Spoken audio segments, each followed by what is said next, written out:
My mom said I wasn't welcome on New Year's Eve. My sister's new husband thought I'd ruin the vibe. I said nothing. The next morning, he walked into my office, saw me, and started yelling because I was halfway through signing an acquisition contract when my phone buzzed. The message was from Mom. Marcus, don't come to New Year's Eve this year. Tyler thinks you bring tension. It's better if you sit this one out. I stared at the screen. Tyler, my sister's new husband. He'd known me for maybe 6 hours total, yet he'd decided I was the problem. I capped my pen, placed the phone face down, looked at my assistant. Jenna, reschedule the rest of the afternoon, because one thing about me, when people push me out, I don't scream. I move. I strategize. I'm Marcus Hayes, 31, Director of Commercial Operations at Falcon Ridge Real Estate Group. I manage a portfolio worth over $500 million.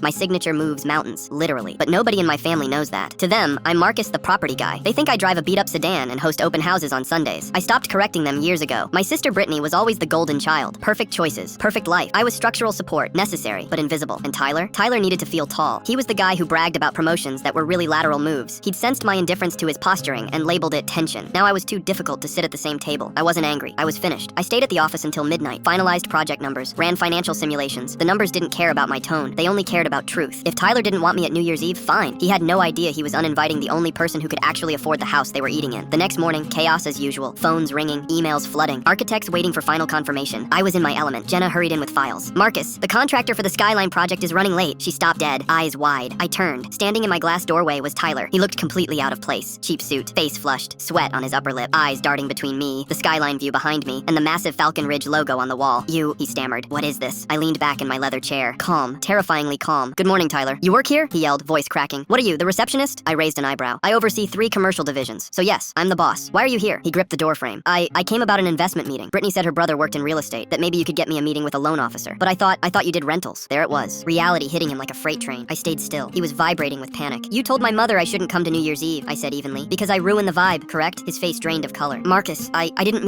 know. Didn't know what? I sharpened my tone. That I had a job? That I wasn't some failure you could push aside to make yourself shine? He couldn't stop staring at the glass wall behind me, revealing the entire floor of employees working under my command. I watched his ego crumble. Why didn't you tell anyone you were this? He managed. I gave him the coldest smile. No one asked. His mouth opened and closed. Should I call security? Jenna whispered. I waved her off. Tyler isn't a threat. He's just severely underestimated the room. I came because we need a loan, he muttered. Brittany said you might know someone. I raised a hand. Let me be clear. I don't mix family with business, and I certainly don't help people who belittled me yesterday. He stared like I'd broken physics. You can't do this. Do you know who I am? The classic line. Last refuge of the powerless. I stood slowly, deliberately. Yes, you're the man who tried to ban me from eating dinner with my own mother. His jaw tightened. But I guess you didn't expect, I continued, walking around the desk to stand toe-to-toe with him, that the person you tried to cut out would be the one sitting in the chair you're now begging before. Complete silence. Then he screamed. Not words, just pure, frustrated impotence. Heads turned. The entire floor looked toward my office. His face went crimson. You embarrass me. I didn't flinch. No, Tyler, I said quietly. You embarrassed yourself the second you walked through that door thinking you were better than me? Full story on channel link below.